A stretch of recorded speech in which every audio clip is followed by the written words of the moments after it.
Let's see how to create a secret key. To create a secret key, you have to log in to your Onfinity ERP application. Once you are logged in, you will see a settings icon. If you do not see this settings icon, you can open this menu, drag the settings icon, and drop it here. After clicking on the settings icon, you will see these options. You have to click on User Preference. Under the User Settings, you will see the API Keys section. Here, the instruction is clearly mentioned.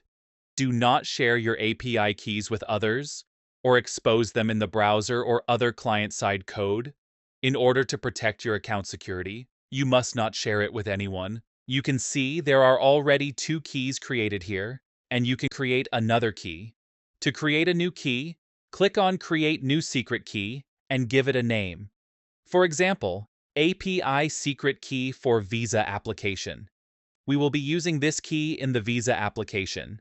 Then, choose the default project. Choose the role and the organization, and then click Create Secret Key.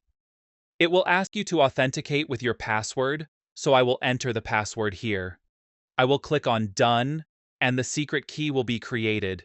I will copy this key and keep it in a secure place.